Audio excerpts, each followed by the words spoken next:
Last episode में देखा था कि हमारे हीरो जियो को कुछ स्केलेटन पर्सन मिल जाते हैं, जिसकी मदद से वो सीधा उस यंग प्रिंस के लोगों के ऊपर अटैक कर देता है। और तभी यह देख वो यंग प्रिंस वहाँ अपनी स्क्रोल टेक्निक को बाहर निकाल उससे एक काफी बड़े से स्कॉर्पियन बीस्ट को बाहर बुला लेता है, जहाँ इस वजह से जियो थोड़ा बहुत वहाँ घायल भी हो जाता है। पर फिर भी वो वहाँ आगे बढ़ते हुए कहता है कि बहुत हुआ, अब मैं तुम्हारा काम यहाँ खत्म ही कर दूंगा। अब आगे जहाँ इस एपिसोड की शुरुआत में उसी खतरनाक स्कॉर्पियन बीस्ट को देखते हैं, जो अपनी डेमोनिक एनर्जी का यूज करते हुए सीधा जियो के ऊपर अटैक कर देता है। इस पर जियो खुद को वहाँ बचा नहीं पाता और खुद एक स्टैचू में चेंज हो जाता है। तभी अब यहाँ पर वो यंग प्रिंस आते हुए लिंगर से कहता है कि राजकुमारी लिंगर, अब इस लड़के का जीवन तुम्हारे हाथों में है। जिस पर लिंगर कहती है, मास्टर गु, आपका इसके लिए बहुत बहुत थैंक यू। अब इस पर वो यंग प्रिंस वहाँ कहता है कि राजकुमारी लिंगर, मैं तो आपकी एक मुस्कान के लिए अपनी जान भी कुर्बान कर दूं। फिर ये भला क्या चीज है जिसके लिए आप मुझे थैंक यू कह रही है? इसकी मुझे कोई जरूरत नहीं है, आप तो बस मुझे ऑर्डर करें, मैं आपके लिए सब करने को तैयार हूँ। अब ये सुन लिंगर वहाँ अपने स्वॉर्ड को लिए जियो की तरफ आगे बढ़ते हुए कहती है कि मैं तो चाहती थी तुम्हारी हड्डियों को पीस कर यहाँ की धूल में मिला दूं, लेकिन मैं और तुम दोनों एक ही वर्ल्ड से बिलोंग करते हैं, इसलिए मैं तुम्हारी बॉडी को ताबूत यहाँ की जमीन में दफना दूंगी। पर इस पर हम वहाँ देखते हैं कि जियो की स्टैचू टूटने लग जाती है, जो देख लिंगर कहती है, क्या तुम अब भी अपनी हार नहीं मानना चाहती हो? और इसके अलावा और तुम्हारे पास दूसरा रास्ता है ही क्या? इसलिए अब तुम मरने के लिए तैयार हो जाओ। अब इतना कहते ही वो जैसे ही उसके ऊपर अटैक करती है, वैसे ही हम जियो की बॉडी के अंदर देखते हैं, जहाँ उसके सोल जियो को सपोर्ट करते हुए अपनी पावर को और भी ज्यादा बढ़ा देता है, जिस वजह से वहाँ काफी तेज स्पिरिचुअल एनर्जी रिलीज हो जाती है और हमारा हीरो जियो आजाद हो जाता है। अब इस वजह से लिंगर भी यहाँ से सीधा दूर जा गिरती है। तभी अब जियो वहाँ सामने आते हुए तुरंत ही अपनी स्पिरिचुअल पावर का यूज कर उन बर्फ को छोटे छोटे टुकड़ों में तोड़ सीधा उसके ऊपर ही अटैक करते हुए कहता है कि मेरा परिवार अभी तक मेरे वर्ल्ड में जीवित है, इसलिए मुझे भी जीवित रहकर वापस अपने वर्ल्ड में जाना ही होगा। इसलिए मैं यहाँ तुम जैसे लोगों से भला कैसे हार मान सकता हूँ? वहीं इन अटैक को वो स्कॉर्पियन सामने यहाँ डिस्ट्रॉय कर देता है, जिसके बाद वो खतरनाक स्कॉर्पियन सीधा जियो के पीछे ही पड़ जाता है, जिस वजह से जियो इधर उधर भाग उसका ध्यान भटका रहा होता है। तभी अब एक सही मौका मिलते ही जियो वहाँ रुक जाता है और अपनी काफी सारे रिंग्स को बाहर निकाल सीधा उनकी मदद से उस स्कॉर्पियन के ऊपर अटैक कर उसके वहाँ छोटे छोटे टुकड़े कर देता है। वहीं इधर इतनी देर में वो स्केलेटन पर्सन उस बर्फ से आजाद हो जाते हैं। तभी जियो वहाँ उनके पास आते हुए कहता है कि फिलहाल के लिए तुम सभी घायल हो, इसलिए तुम यहाँ मेरी इनसे फाइट करने में अभी मदद नहीं कर सकते हो, मैं इनका ध्यान भटकाता हूँ, तुम लोग दूसरे रास्ते से यहाँ से निकल जाओ। जिस पर वो तीनों वहाँ ऐसा ही करते हैं और जियो दूसरी ओर से निकल जाता है। वहीं इधर वो यंग प्रिंस लिंगर से कह रहा होता है कि जियो जिस तरफ गया है वो जगह डेथ किंग का है, इसलिए वो तो वहाँ ऐसे ही मारा जाएगा, हमें उसके पीछे जाने की कोई जरूरत नहीं है, इसलिए हमें यहाँ से वापस चलना चाहिए। और ये सुन लिंगर कहती है कि जियो बस कुछ ही दिनों में इतना ज्यादा पावरफुल हो गया है, इसलिए अगर वो वहाँ से जिंदा बच निकला तो ना जाने फ्यूचर में वो कितना ज्यादा पावरफुल हो जाएगा और उस टाइम उससे निपट पाना मेरे लिए भी काफी मुश्किल हो जाएगा। अब इतना कहते ही वो उसी ओर आगे बढ़ने लग जाती है, पर फिर भी वो यंग प्रिंस लिंगर को समझाते हुए कह रहा होता है कि अगर हमने उस डेथ किंग को जगा दिया तो हम सभी के लिए ये काफी ज्यादा खतरनाक हो जाएगा। पर फिर भी लिंगर नहीं मानती और कहती है मैं बस उसके वहाँ लाश देखना चाहती हूँ, जिसके बाद हम तुरंत ही इस जगह को छोड़ यहाँ से निकल जाएंगे। अब इस पर वो यंग प्रिंस क्या ही करता, उसे तो वहाँ लिंगर की बात माननी ही पड़ती है। तभी वो वहाँ अपने गार्ड्स को ऑर्डर देते हुए कहता है कि हमें यहाँ काफी सावधानी से आगे बढ़ उस जियो के बच्चे को ढूंढना होगा। इस पर वो लोग यहाँ से आगे की ओर जाने लगते हैं और तभी इतने में ही यहाँ पर डेथ एनर्जी आ जाती है, जो यहाँ आते ही सीधा उन गार्ड्स को इफेक्ट कर देती है, इस वजह से कुछ गार्ड वहाँ डीमन बन जाते हैं और अपने ही लोगों के ऊपर अटैक करना शुरू कर देते हैं। अब यह देख वो यंग प्रिंस वहाँ घबरा जाता है और कहता है कि ये तो यहाँ उस डेथ एनर्जी के कंट्रोल में आ गए हैं। और यह सुन लिंगर वहाँ तुरंत ही उन डीमन गार्ड्स को यहाँ मारने लग जाती है, इस पर वो गार्ड्स भी वहाँ उसकी मदद कर रहे होते हैं। तभी अब वो डीमन गार्ड जैसे ही उस यंग प्रिंस के ऊपर अटैक करने को आते हैं, वैसे ही वो यंग प्रिंस अपने स्क्रोल को बाहर निकाल तुरंत ही उसकी किसी टेक्निक की मदद से उनके अंदर से उस डेथ एनर्जी को तुरंत ही बाहर निकाल उन्हें यहाँ बिल्कुल नॉर्मल कर देते हैं। और इतने में ही लिंगर यहाँ से आगे जा चुके होते हैं, जो देखकर वो यंग प्रिंस वहाँ घबरा जाता है और तुरंत ही यहाँ से आगे की ओर बढ़ने लगता है। पर इस पर उसका एक गार्ड आगे आते हुए उसे वहाँ रोकते हुए कहता है कि मास्टर आगे खतरा है, हम आगे नहीं जा सकते हैं। और इस पर वो यंग प्रिंस तुरंत ही वहाँ अपनी एक स्क्रोल को बाहर निकाल कहता है कि मेरे पास अभी भी एक स्क्रोल टेक्निक बची हुई है, जिसकी मदद से हम यहाँ से आसानी से आगे की ओर जा सकते हैं और राजकुमारी लिंगर को ढूंढ सकते हैं। तभी अब वो स्क्रोल ऊपर जा उन लोगों के ऊपर किसी तरह की पर्पल लाइट डालने लग जाती है, जिस वजह से वो डेथ एनर्जी अब उनका वहाँ कुछ भी नहीं कर सकती थी। तभी अब वो लोग यहाँ से आगे बढ़ जाते हैं। वहीं इधर जियो भी आगे बढ़ते हुए अपने मन में कह रहा होता है कि अब मैं ये कौन सी डरावनी सी जगह पर आ गया हूँ और अब मुझे लगता है उन लोगों ने मेरा पीछा करना छोड़ ही दिया होगा। पर फिर भी हम वहाँ देखते हैं कि जियो भी उस डेथ एनर्जी से थोड़ा बहुत इफेक्ट होने लग जाता है, इसलिए वो तुरंत ही इस जगह से बाहर निकलते हुए यहाँ से आगे बढ़ने लग जाता है। और तभी उसे वहाँ एक गुफा दिखाई देती है, उसे देख वो सीधा उसके पास से चला जाता है और देखता है यहाँ तो कोई खतरनाक बेले है। और तभी अचानक से ही वो बेले वहाँ जियो पर अटैक कर उसे वहाँ पकड़ लेती है। वहीं दूसरी ओर लिंगर आगे बढ़ते हुए काफी घायल हो चुकी होती है, ऊपर से वो डेथ एनर्जी उसका वहाँ पीछा कर रही होती है, जो देख कर लिंगर वहाँ कहती है कि मैं यहाँ एक डीमन बनने से अच्छा तो मरना पसंद करूंगी। अब इतना कहते ही वो यहाँ से जैसे तैसे आगे की ओर बढ़ने लगती है। तभी अब हम जियो को उसी गुफा के अंदर देखते हैं जहाँ वो उन बेलों से आजाद हो नीचे आ जाता है और हर तरफ स्केलेटन को देखता है। तो तभी अब वो वहाँ समझ जाता है ये तो डेथ किंग का गुफा है जहाँ डेथ किंग भी सो रहा होता है। तभी अब जियो इस जगह को देखते हुए कहता है कि ये जगह तो सच में खतरनाक है, क्योंकि वो बेले तो लोगों को पकड़ इस डेथ किंग के लिए खाना लाने का काम किया करती है, इसलिए मुझे इस जगह पर ज्यादा देर तक नहीं रुकना चाहिए। अब इतना कहते ही वो यहाँ से जैसे ही निकल रहा होता है वैसे ही उसके अंदर वो डेथ एनर्जी चली जाती है, जिस वजह से जियो को वहाँ काफी ज्यादा प्रॉब्लम होने लग जाती है। तभी यह देखकर जियो कहता है कि मेरे अंदर तो डेथ एनर्जी चली गई है, इस वजह से मैं यहाँ कुछ ही देर में मारा जाऊंगा, मुझे यहाँ से जल्दी ही निकलना होगा। और तभी जियो देखता है कि उस डेथ एनर्जी से वहाँ एक चूहे को कुछ भी नहीं होता है। तो देख जियो भी वहाँ सोच में पड़ जाता है कि ये भला कैसे हो सकता है कि उसे यहाँ कुछ भी नहीं हुआ। और तभी उसकी नजर वहाँ एक कपड़े पर पड़ जाती है जिसके पास वो चूहा था, इसलिए वो वहाँ उस कपड़े को देखने के लिए उसके पास जाने लगता है कि जरूर इसमें ही कोई बात है। और तभी इतने में ही यहाँ पर लिंगर आ जाती है और अपने सामने जियो को देख कहती है आखिरकार तुम मुझे यहाँ मिल ही गए और ये जगह भी तुम्हारी कब्र के लिए बिल्कुल सही है। अब इतना कहते ही वो वहाँ नीचे गिर जाती है क्योंकि उसकी बॉडी पर उस डेथ एनर्जी ने कब्जा कर लिया था। वहीं यह देखते हुए भी समझ जाता है और उससे वहाँ कहता है कि हम दोनों की ही बॉडी के अंदर डेथ एनर्जी जा चुकी है, इसलिए हम दोनों को ही अपनी पावर को बचाते हुए यहाँ कैसे जीवित रहना है इस बारे में सोचना चाहिए। अब इस पर लिंगर खुद को देखते हुए कहती है यह सच में। और तभी इतने में ही जियो जैसे ही उस कपड़े को लेने के लिए उसके पास में जाता है वैसे ही उसके अंदर से कुछ डेथ एनर्जी यहाँ बाहर निकल जाती है। अब यह देखकर लिंगर वहाँ समझ जाती है कि उस कपड़े की मदद से मैं यहाँ बच सकती हूँ, इसलिए वो वहाँ तुरंत ही जियो को उस कपड़े को लेने से रोकने लग जाती है। इस वजह से उन दोनों में काफी कमाल की फाइट स्टार्ट हो जाती है, क्योंकि दोनों को ही अपनी अपनी जान प्यारी थी जो यहाँ उस कपड़े से ही बचाई जा सकती थी, इसलिए वो दोनों उस कपड़े को पाने के लिए एक दूसरे को उस कपड़े को लेने से रोक रहे होते हैं। यहाँ कभी वो कपड़ा लिंगर के हाथ में होता है तो कभी जियो के हाथों में। वही तभी यहाँ उस डेथ किंग की गुर्राने की आवाज आ जाती है जो यहाँ बच जागने ही वाला होता है, इसलिए जियो उस कपड़े को खींचते हुए कहता है कि अब हम दोनों ही यहाँ मरने वाले हैं। अब इतना कहते ही जियो उस कपड़े को छीनने के साथ साथ उसके स्वॉर्ड को भी उससे छीन लेता है। इसके बाद वो उसे उसके ऊपर तानते हुए कहता है कि बहुत हुआ, अब तुम यहाँ हार चुकी हो और ना ही अब तुम यहाँ एक राजकुमारी हो जो यहाँ किसी के भी जीने और मरने का फैसला कर सकती है। अब ये सुन लिंगर वहाँ गुस्साते हुए कहती है मुझे यहाँ इस तरह से अपमानित करने की, इसके साथ साथ तुम तो मुझे पहले ही जहरीली दवाई से मारना चाहते थे, जिसके लिए मुझे तो तुम्हें तुरंत ही जान से मार डालना चाहिए। अब ये सुन जियो कहता है हाँ मैं तुम्हें वहाँ मारने के लिए ही गया था, पर मैं कभी भी तुम्हें जहर देकर जान से मारने का घटिया काम नहीं करूँगा। और इस पर लिंगर को वहाँ जियो पर बिल्कुल भी यकीन नहीं होता, इसलिए जियो आगे बताते हुए कहता है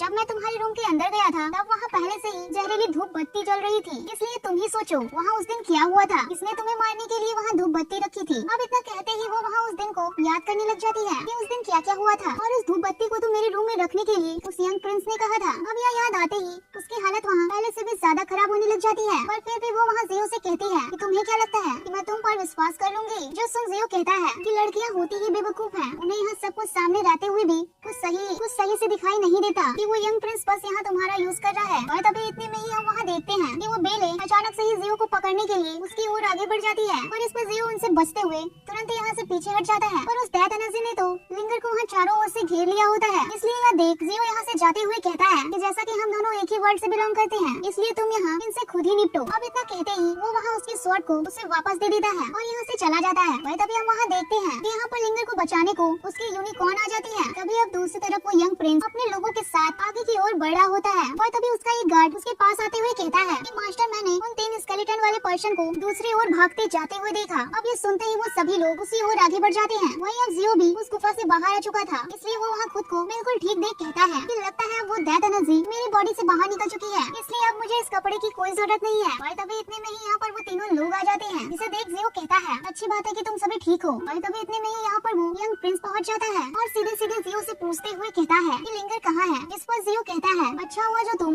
यहाँ खुद ही मेरे पास आ गए, क्योंकि मैं तो यहाँ से तुम्हें ढूंढने को जाने ही वाला था ताकि मैं यहाँ तुमसे हमेशा के लिए छुटकारा पा सकूं। अब ये सुनते ही वो गार्ड्स वहाँ जियो पर अटैक करना शुरू कर देते हैं और जियो तो उन सभी पर काफी बुरी तरह से अटैक कर उन्हें वहाँ जान से मार डालता है। वहीं वो यंग प्रिंस खुद को अकेला देख तुरंत यहाँ के पहाड़ी से नीचे कूद जाता है और फिर वो एक स्क्रोल की मदद से ऊपर की ओर आते हुए कहता है कि फिलहाल के लिए मैं तुम्हें यहाँ जिंदा छोड़ रहा हूँ, क्योंकि मेरी स्क्रोल टेक्निक खत्म हो चुकी है, इसलिए मुझे उम्मीद है कि तुम मुझसे दोबारा मिलने का वेट जरूर करोगे। अब इतना कहकर वो यहाँ से जाने लगता है और तभी जियो वहाँ उसका पीछा करते हुए कहता है कि तुम्हें क्या लगता है तुम यहाँ से ऐसे ही चले जाओगे। इस पर वो यंग प्रिंस वहाँ घबरा जाता है। अभी अब जियो अपने रिंग्स का यूज कर उस यंग प्रिंस के ऊपर अटैक कर उसका एक हाथ ही काट डालता है, जिसके बाद वो वहाँ कहता है कि अब मैं तुम्हारा वेट जरूर करूंगा, भला तुम मुझसे एक हाथों से लड़ने को कैसे आओगे। वहीं इधर वो यंग प्रिंस पे गुस्साते हुए कह रहा होता है कि मैं इसका बदला तुम्हें 100 गुना दर्द देकर वसूल करूंगा। अपने उन डीमन स्केलेटन्स को देते हैं। तभी उसका वो बॉस किसी तरह से अपने कटे हुए हाथ को फिर से जोड़ने की कोशिश कर रहा होता है, वो भी पेड़ की एक डाली से, पर फिर भी जब वो उस हाथ को वहाँ नहीं जोड़ पाता है तो उसे वहाँ काफी ज्यादा गुस्सा आ जाता है, इसलिए वो वहाँ तुरंत ही उस पेड़ की डाली को खुद से दूर फेंक देता है और काफी ज्यादा निराश हो नीचे बैठ जाता है। जो देखकर जियो उससे वहाँ कहता है कि तुम चिंता मत करो, सब ठीक हो जाएगा। और तभी यह देख उस छोटे डीमन को वहाँ बिल्कुल भी अच्छा नहीं लग रहा होता है, इसलिए वो वहाँ तुरंत ही अपने पास से एक बोतल को बाहर निकाल उसके अंदर से निकल रही लिक्विड को जाकर अपने बॉस के कटे हुए हाथ के ऊपर डालने लग जाता है। और तभी वो वहाँ उस बोतल को एकदम से ही हटा लेता है कि कहीं ये पूरी तरह से यहाँ खत्म न हो जाए। और ये देख जियो वहाँ उससे कहने लगता है कि ये क्या चीज है, तुम इसे उसके हाथ के ऊपर क्यों डाल रही हो। अब इस पर वो छोटा डीमन वहाँ तुरंत ही अपना मन बदलते हुए उस बोतल की एक बूंद को उसके हाथों के ऊपर डाल देता है, जिस वजह से उससे वहाँ काफी तेज एनर्जी रिलीज होने लग जाती है।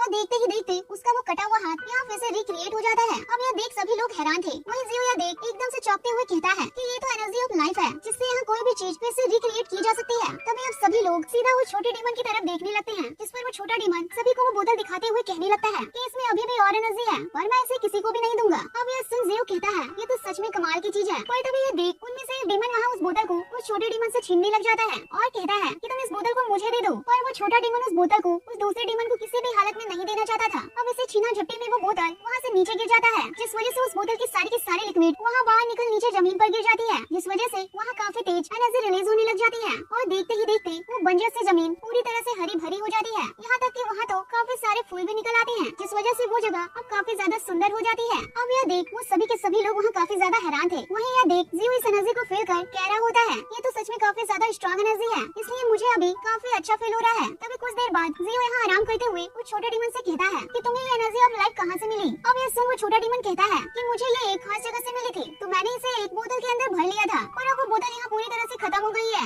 अब यह सुन जियो कहता है कि तुम लोग तो यहाँ काफी दिनों से रह रहे हो, मैं तो यहाँ अभी ही आया हूँ, इसलिए क्या तुम लोग मेरी एक मदद कर सकते हो। मैं यहाँ एक लड़की को ढूंढ रहा हूँ जो कि यहाँ मॉडल वर्ल्ड से आई है, वो काफी ज्यादा सुंदर और उसके काफी लंबे बाल हैं, तो क्या तुम लोगों ने यहाँ किसी ऐसी लड़की को देखा है। अब यह सुन वो लोग उससे वहाँ दूर हट जाते हैं और वो छोटा डीमन एक लड़की की तरह चलते हुए दिखाकर कह रहा होता है क्या तुम ऐसी लड़की के बारे में बात कर रही हो जो यहाँ इस तरह से मटक मटक के चलती है और ऐसी अदाएं दिखाती है, इसके साथ साथ उसके पास 2 पंखे भी हैं, जिस वजह से वो यहाँ उड़ सकती है। अब यह सुनते ही जियो कहता है कि हाँ मैं उसी लड़की को ढूंढ रहा हूँ, इसलिए क्या तुम मुझे उसके बारे में बता सकते हो कि तुमने उसे कहाँ देखा है। और तभी अब हमारा सीन यहाँ चेंज हो जाता है, जहाँ हम उस यंग प्रिंस को देखते हैं जो अपने मेंशन वापस आ चुका होता है। और तभी वो वहाँ अपने सामने लिंगर को देख कहने लग जाता है कि प्लीज तुम मुझे यहाँ माफ कर दो, मैं तुम्हारी यहाँ मदद नहीं कर पाया। पर लिंगर तो उससे वहाँ काफी ज्यादा नाराज और गुस्सा होती है, इसलिए वो यहाँ से तुरंत ही अपनी यूनिकॉर्न की मदद से जाने लगती है। पर फिर भी वो यंग प्रिंस उसे वहाँ रोकने की कोशिश करते हुए कह रहा होता है कि राजकुमारी लिंगर आप प्लीज मुझे माफ कर दीजिए, इन सब में मेरा कोई भी कसूर नहीं है, मैं तो इन सब के बारे में जानता भी नहीं हूँ कि आपको यहाँ जान से मारने की कोशिश किसने की थी। पर इस पर लिंगर यहाँ से जाते हुए उससे वहाँ कहती है कि हम दोनों के रास्ते अब से यहाँ एक जैसे नहीं रहे, इसलिए अब हम दोनों को यहाँ एक साथ नहीं रहना चाहिए। अब इतना कहते ही वो यहाँ से चली जाती है। पर तभी उस यंग प्रिंस के पीछे उसका वो जनरल आ जाता है, जिसके आते ही वो यंग प्रिंस तुरंत ही गुस्साते हुए अपने स्वॉर्ड को बाहर निकाल सीधा उसके ऊपर वहाँ तान देता है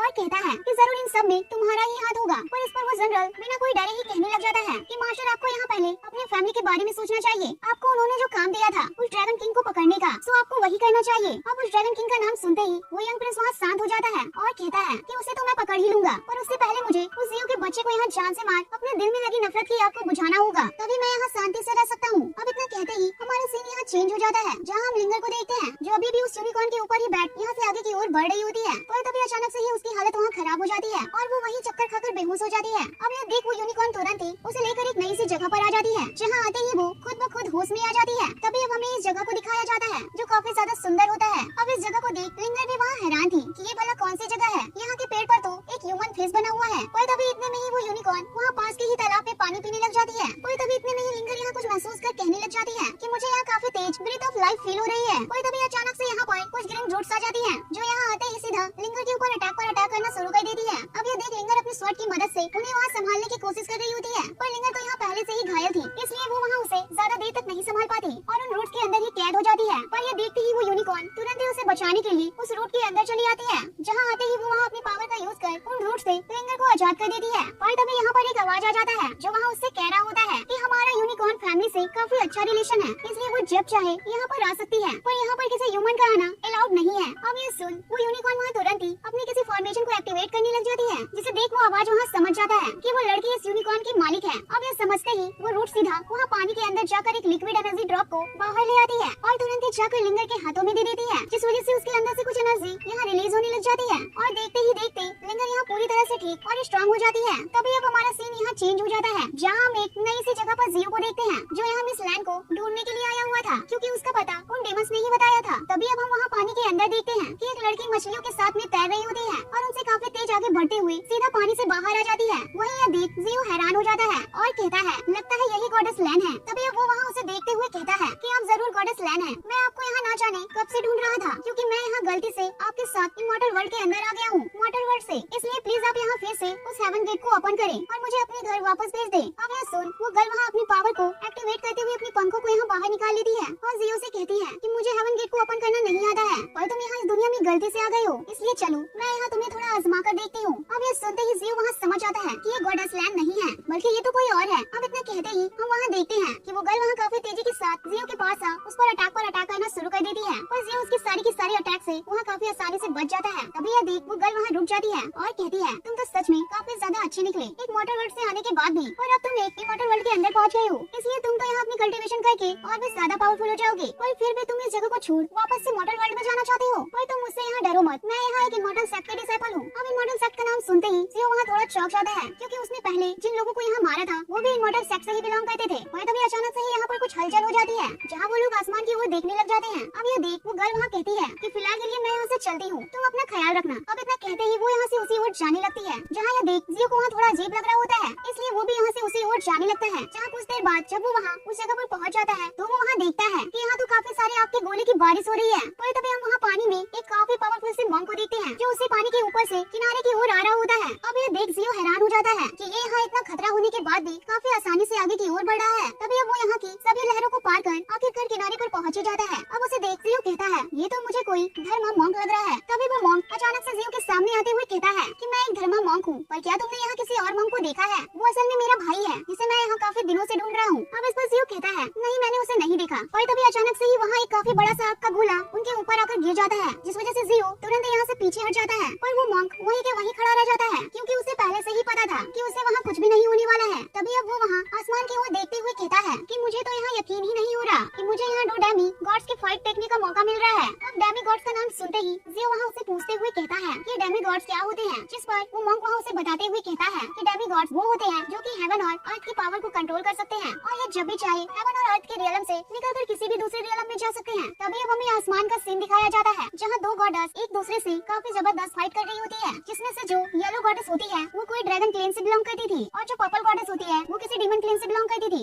इसलिए वो वहाँ काफी ज्यादा पावरफुल होती है। जो देख वो येलो गॉडेस तुरंत यहाँ से दूर जाने लगती है और यह देख वो डीमन गर्ल वहाँ उससे कहने लग जाती है कि मैं तुम्हें यहाँ फिर से भाग कर जाने नहीं दे सकती हूँ। अब इतना कहते ही वो वहाँ उसका पीछा करते हुए उससे वहाँ फिर से फाइट करना स्टार्ट कर देती है, जहाँ उन दोनों में काफी कमाल की फाइट स्टार्ट हो जाती है। दोनों ही एक दूसरे को काफी बराबर की टक्कर दे रहे होते हैं। तभी वो ड्रैगन गर्ल उस पर वहाँ अटैक करते हुए कहती है कि मैं तुम्हें आज नहीं छोड़ूंगी, मेरा ड्रैगन क्लेन तुमसे यहाँ काफी ज्यादा पावरफुल है। वहीं दूसरी ओर काफी सारे आपके गोले नीचे की ओर गिर रहे होते हैं, क्योंकि वो लोग ऊपर की ओर फाइट कर रही होती है। तभी अब वो ड्रैगन क्लेन की गर्ल वहाँ कहती है कि मेरा ड्रैगन क्लेन यहाँ फिर से वापस आकर के ही रहेगा, जो यहाँ लाखों साल पहले गायब हो गया था। अब इतना कहते ही वो वहाँ अपनी स्पिरिचुअल ड्रैगन पावर को एक्टिवेट कर देती है, जिसके बाद वो वहाँ सीधा यहाँ से पानी के अंदर कूद जाती है, जो देखकर उस डीमन गर्ल को वहाँ कुछ भी समझ नहीं आ रहा होता है। और तभी अचानक से ही वो ड्रैगन गर्ल तुरंत ही एक ड्रैगन में ट्रांसफॉर्म हो ऊपर की ओर आ जाती है और एक काफी बड़े से फॉर्मेशन को क्रिएट करते हुए सीधा उससे उसके ऊपर अटैक करने लगती है। वहीं यह सब देख जियो कहता है कि मैंने यहाँ कभी उस ड्रैगन किंग को नहीं देखा जिस प्लेन के बारे में वो बात कर रही है। अब यह सुन वो मंक वहाँ कहता है वो एक डिवाइन बीस्ट है जिसे तुम यहाँ इतनी आसानी से नहीं देख सकते हो। वहीं इधर वो दोनों अब भी एक दूसरे पर काफी खतरनाक अटैक किए जा रहे थे। वहीं तभी वो डीमन गर्ल अपनी किसी पावरफुल टेक्निक का यूज कर तुरंत ही उस ड्रैगन के ऊपर काफी खतरनाक सा अटैक लॉन्च कर देती है, जिस वजह से वो वहाँ काफी बुरी तरह से घायल होने लग जाती है। अब ये देख डीमन गर्ल वहाँ कहती है कि तुम्हारा ड्रैगन प्लेन सच में बेकार है, वो यहाँ मेरे डीमन प्लेन के सामने कुछ भी नहीं है। जहाँ वो ड्रैगन गर्ल नीचे गिरते हुए एक बूंद में ट्रांसफॉर्म हो जाती है और सीधा जाकर वहाँ पानी में गिर जाती है, जिस वजह से हम वहाँ देखते हैं कि ऐसा होने की वजह से वहाँ एक काफी पावरफुल सा फॉर्मेशन एक्टिवेट होने लग जाता है। तभी अब वहाँ चारों ओर स्पिरिचुअल शील्ड क्रिएट होने लग जाते हैं। अब ये देख वो डीमन गर्ल तुरंत यहाँ से भागने की कोशिश करने लग जाती है, क्योंकि अगर वो यहाँ से अभी नहीं निकल पाती है तो वो यहाँ पूरे 1 साल के लिए फंस जाएगी। इसलिए वो यहाँ से जैसे ही भागने की कोशिश करती है वो वैसे ही वहाँ उस शील्ड से टच हो जाती है। तभी अब इस वजह से वो वहाँ मारी जाती है, क्योंकि वो शील्ड काफी ज्यादा पावरफुल शील्ड थी। वहीं इधर ये सब देख वो मंक वहाँ कहता है कि मुझे तुरंत ही अपने भाई को ढूंढना होगा, वरना मैं यहाँ पूरे 1 साल के लिए फंस जाऊंगा। और यह सुन जियो कहता है अब जब यहाँ वो शील्ड एक्टिवेट हो ही गई है तो हम यहाँ से बाहर नहीं जा सकते हैं, इसलिए मैं जाकर उस डीमन किंग को ढूंढता हूँ, शायद वो यहाँ इसमें हमारी कुछ मदद कर सकते हैं। वहीं इधर वो पर्पल गर्ल अपने एक पर्सन से कहती है कि जाओ और जियो नाम के एक बंदे को ढूंढ कर लाओ जो कि यहाँ मॉर्टल वर्ल्ड से आया है। और इसी के साथ हमारा ये एपिसोड एंड होता है।